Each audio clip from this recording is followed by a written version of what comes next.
नमस्कार दोस्तों, graph representation के लेक्चर सीरीज में आज हम बात करेंगे link list representation of graph. किसी भी ग्राफ को लिंक लिस्ट के थ्रू कैसे मेमोरी में हम रिप्रेजेंट करते हैं उसी को देखेंगे। इसके प्रीवियस लेक्चर में हमने सीक्वेंशियल रिप्रेजेंटेशन आपका ग्राफ का देखा था, जो कि 2 डायमेंशनल एरे या मैट्रिक्स के फॉर्म में देखा था। वहाँ पे हमने एडजेसेंसी मैट्रिक्स बना के हम उसको इम्प्लीमेंट किए थे। वो आप लेक्चर हमारे प्रीवियस वीडियो में जाके देख सकते हैं, या यहाँ पे आई बटन पे लिंक आ रहा होगा, उससे भी वहाँ जाके देख सकते हैं। तो चलिए आज हम देखते हैं link list representation means link list के थ्रू कैसे हम रिप्रेजेंट करेंगे।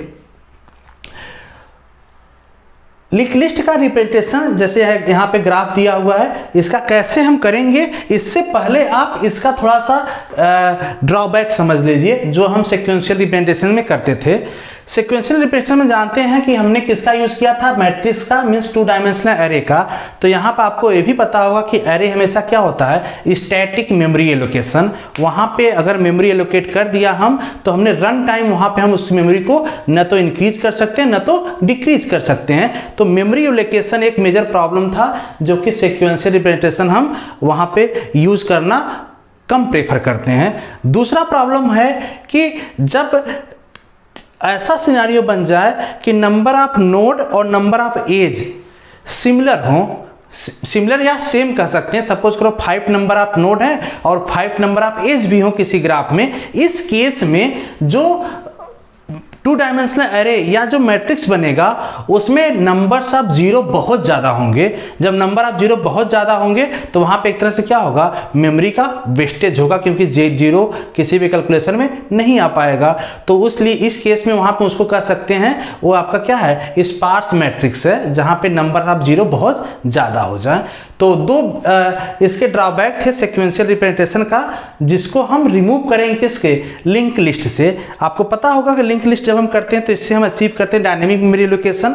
और डायनेमिक मेमोरी एलोकेशन में एक तो मेमोरी बचेगी आपकी, प्लस उतनी ही मेमोरी यूटिलाइज होगा जहाँ पे एज होंगे, जहाँ पे नोड और एज का यूज हो रहा है। ठीक है, तो दो यहाँ पे सारे ड्रॉबैक जो आपके सीक्वेंशियल रिप्रेजेंटेशन के थे वो दोनों रिमूव हो जाएंगे। चलिए अब हम इसको देखते हैं कैसे हम लिंक लिस्ट रिप्रेजेंटेशन फॉर्म करेंगे। बहुत ध्यान से समझिएगा। सपोज एक आपका ग्राफ दिया गया है, यहाँ पे ग्राफ क्या है, डायरेक्टेड ग्राफ है, मीन्स यहाँ पे डायरेक्शन दिया गया है। आपको हो सकता है अनडायरेक्टेड ग्राफ भी आ सकता है, तो अनडायरेक्टेड ग्राफ भी हम इंप्लीमेंट यहाँ कर सकते हैं लिंक लिस्ट से। लेकिन हम अभी डायरेक्टेड ग्राफ इसलिए ले रहे हैं कि हमारा ग्राफ जो इंप्लीमेंटेशन है वो बहुत बड़ा ना हो, कंसेप्ट आपको समझ में आ जाए।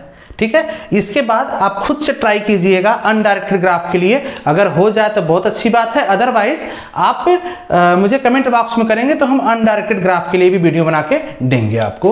तो इस ग्राफ को देखिए, इस ग्राफ में नंबर्स ऑफ नोड कितने हैं, 5 नंबर्स ऑफ नोड हैं। ठीक है, और एज क्या है, यहाँ पे डायरेक्टेड है सारे।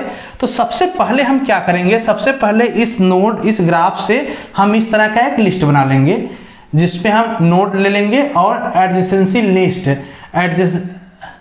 एडजेसेंस जो यहाँ पे नोड है उसका हम लिस्ट ले लेंगे। तो सबसे पहले देखते हैं नोड कौन कौन से हैं। ए है, बी, सी, डी, ई, ये 5 नोड है। चलिए 1 बाय 1 देखते हैं। ए का देखिए एडजेसेंट नोड कौन कौन सा है। ए से एक तो डी पे भी हम पहुंच सकते हैं, सी पे भी पहुंच सकते हैं, बी पे पहुंच सकते हैं। तो हम कह सकते हैं एडजेसेंट नोड जो है बी है, सी है और डी है, ये 3 होंगे।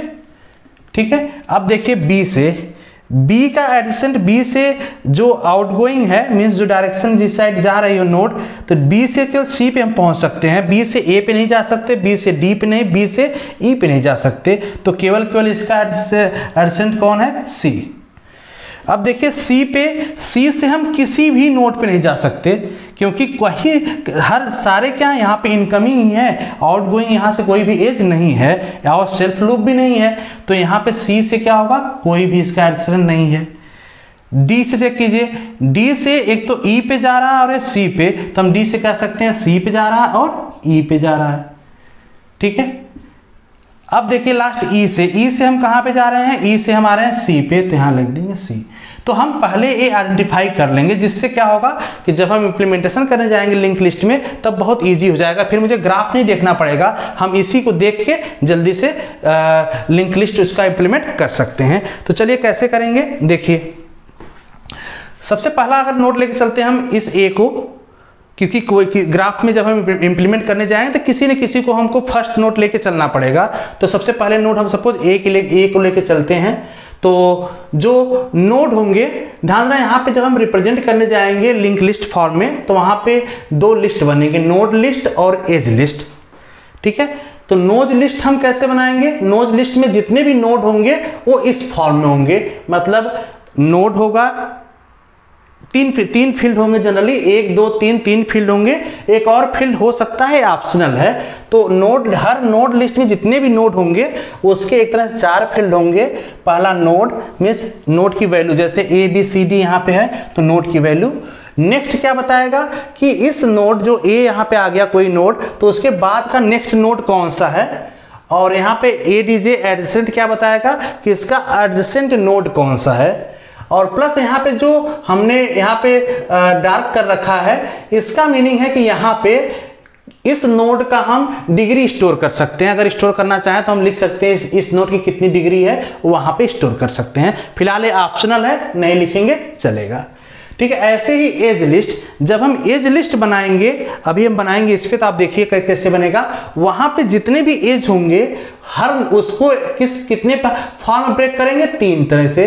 यहाँ पे शो करेगा डेस्टिनेशन, कि जो डेस्टिनेशन मतलब ये भी पॉइंटर है, ध्यान दीजिए, ये भी पॉइंटर होगा, लिंक भी पॉइंटर। ये डेस्टिनेशन की जो भी नोड है उसका डेस्टिनेशन कौन सा पॉइंट कर रहा है, किसको पॉइंट कर रहा है, तो इसका एड्रेस होगा। और ये लिंक मतलब कि एज में किसी दूसरे अगर नोड आ रहा तो उसको पॉइंट करेगा कि इसी एज लिस्ट में दूसरा एज कौन सा है, किस नोड का आ रहा है। और यहाँ पे कुछ इंफॉर्मेशन स्टोर कर सकता है, जैसे सपोज कि एज का वेट कितना है। अगर वेटेड एज होगा तो जैसे अगर यहाँ पे कोई वेट लग गया 7 8, तो इस तरह का इंफॉर्मेशन जो 8 होगा ये यहाँ पे स्टोर कर सकता है। ठीक है, तो एज लिस्ट और नोड लिस्ट 2 बनेंगे। अब देखते हैं बनता कैसे, फिर आपको समझ में आएगा। सबसे पहले देखते हैं नोड ए, हम नोड ए लेके चलेंगे। तो नोड ए में कितने फील्ड बनेंगे? 3 फील्ड। इस ऑप्शन वाले को हम छोड़ दे रहे हैं। पहला क्या होगा? नोड फील्ड, दूसरा नेक्स्ट फील्ड, और थर्ड क्या है? एडजेसेंट। हम लिख दे रहे हैं यहाँ पे नोड है, नेक्स्ट है, नेक्स्ट एक पॉइंटर है, ये भी पॉइंटर है, और एडजेसेंट भी क्या है? ये भी पॉइंटर है। ठीक है, नोड क्या कंटेन किया? ए, एक्चुअल वैल्यू जो था ए। ठीक है, नेक्स्ट क्या लेगा यहाँ पे? नेक्स्ट इस तरह देखिए ABCDE, ये सारे नोड बना लेते हैं तब इजी हो जाएगा। पहले हम सारे नोड बना लेते हैं, ए हो गया, B C D और E, सब में 3 फील्ड होंगे, सब में 3 फील्ड ले लेते हैं। ठीक है, एक्चुअल वैल्यू सब में फिल कर दीजिए, B C D E। ठीक है, ध्यान दीजिए नेक्स्ट हमेशा पॉइंट करेगा इसको।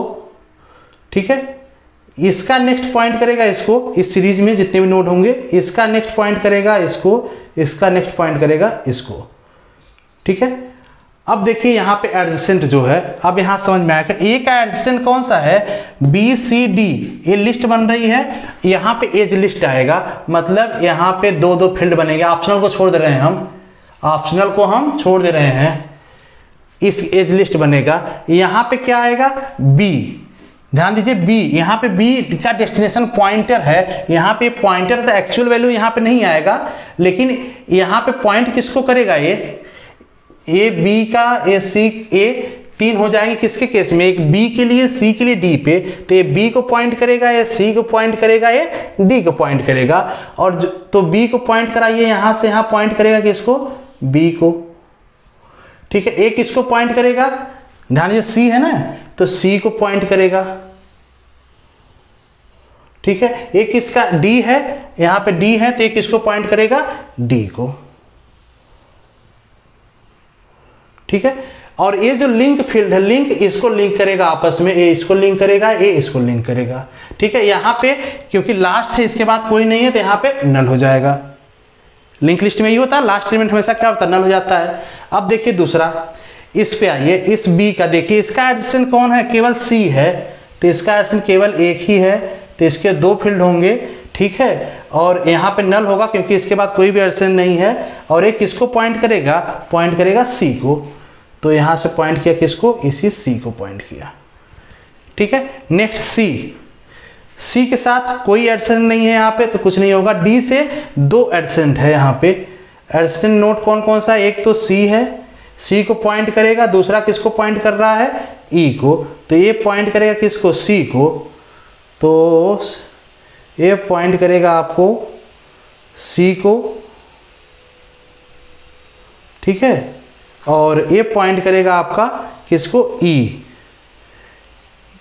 और यहाँ पे जो लिंक है, लिंक इसको लिंक पॉइंट करेगा, और यहाँ नल होगा क्योंकि इसके बाद कोई भी नहीं है। अब आ जाइए सी में, ई के केस में देखिए ई का एडजेसेंट कौन सा है, सी, तो यहाँ पे एक नोड बनेगा, ठीक है, और पॉइंट किसको करेगा, सी को, यहाँ से पॉइंट करेगा सी से, मीन्स इसको हम अगर इस फॉर्म में ले लें यहाँ से, तो ये पॉइंट किसको किया, सी को, और यहाँ क्या हो जाएगा, नल, ठीक है। तो ये जो रिप्रेजेंटेशन हुआ यही क्या हो गया, लिंक लिस्ट रिप्रेजेंटेशन आपका हो गया। होप सो कंसेप्ट क्लियर हो गया होगा। कोई डाउट हो तो आप कमेंट बॉक्स से पूछ सकते हैं। अब यहाँ पे लिंक लिस्ट हो गया। अब तो आपको पता है कि जो यहाँ पे स्टार्ट का होता है, जैसे हम इसको स्टार्ट लेते हैं तो आपको एक पॉइंटर लेना पड़ता है स्टार्ट। जब लिंक लिस्ट आप बनाते होंगे, लिंक लिस्ट वाले लेक्चर में देखे होंगे, तो स्टार्ट हो गया, ये पॉइंट कर रहा किसको, इस स्टार्ट को। यहाँ से अब देखिए कैसे बनेगा, जो ग्राफ है उस ग्राफ को समझिएगा। ए से स्टार्ट किया, ठीक है, ए से किसको पॉइंट किया, देखिए ए से यहाँ से लिंक होगा, ये भी लिंक जुटेगा क्योंकि ये इसका लिंक है, ए मिस हो गया था, ए भी लिंक आएगा, इसका नल हो जाएगा क्योंकि इसका कोई एडजेसेंट नहीं है, इसका लिंक इसको आएगा। देखिए यहाँ पे क्या था, एडजेसेंट नोड ही तो है एडजेसेंट, तो ये इसको लिंक करेगा, ए एक मिस हो गया था, इसको भी कर लीजिएगा आप। तो देखिए कैसे करेंगे, ए से ए का एडजेसेंट कौन हो रहा है, ए का एडजेसेंट बी भी है, ए किसको पॉइंट किया, देखिए यहाँ से पॉइंट किया बी को ना, तो इससे क्या निकलेगा, ए का एडजेसेंट बी है, ए का एडजेसेंट क्या है, दूसरा सी है, ए का एडजेसेंट क्या है, किसको पॉइंट करा, डी को। तो आपको एक तरह से निकल जाएगा कि ए होगा, ए का एडजेसेंट आपका बी भी है, ए का एडजेसेंट सी भी है, ए का एडजेसेंट डी भी है, ये निकल रहा है इससे। अब देखिए यहाँ देखिए बी से आए, बी का एडजेसेंट कौन सा होगा, ए किसको पॉइंट कर रहा है, सी को, तो बी का एडजेसेंट कौन सा होगा, सी होगा, ठीक है। नेक्स्ट सी पे आइए, सी का कोई एडजेसेंट नहीं है, मतलब सी किसी को पॉइंट नहीं कर रहा है। डी का एडजेसेंट कौन है, ए किसको पॉइंट कर रहा है, डी पॉइंट कर रहा है सी को, तो डी का एडजेसेंट सी होगा, और ए किसको पॉइंट कर रहा है, ई को, तो इसका एडजेसेंट क्या होगा, एक ई भी होगा, ठीक है। इसके बाद ई से देखिए, ई किसको, ई का एडजेसेंट कौन है, ए नोड ए किसको पॉइंट कर रहा है, ए पॉइंट कर रहा है सी को, तो ये पॉइंट कर रहा है सी को। आपका देखिए ग्राफ वही बन गया। तो समझ में आ गया होगा कैसे काम किया है। तो यही होता है आपका क्या, link list representation. Hope so concept clear हो चुका होगा। कोई डाउट हो तो आप पूछ सकते हैं, ठीक है। कोशिश कीजिएगा अनडायरेक्टेड के लिए कि अनडायरेक्टेड अगर कोई ऐसे नोट लेते हैं, यहाँ पे डायरेक्शन अगर हम हटा दें, चलिए हमें आपको क्वेश्चन दे देते हैं कि हम यहाँ से डायरेक्शन हटा दिए। अब डायरेक्शन हटाने के बाद आपको एक काम करना है, मतलब डायरेक्शन हटाने के बाद पहले आपको इस तरह का एडजेसेंट लिस्ट बनाना है एक तरह से, ठीक है। इसके बाद आपको रिप्रेजेंट करना है मेमोरी में कुछ इस तरह से। तो देखिए आप बना पाते हैं कि नहीं बनाते पाते हैं। अगर बन जाए तो कमेंट बॉक्स में आंसर जरूर दीजिएगा। Thank you so much.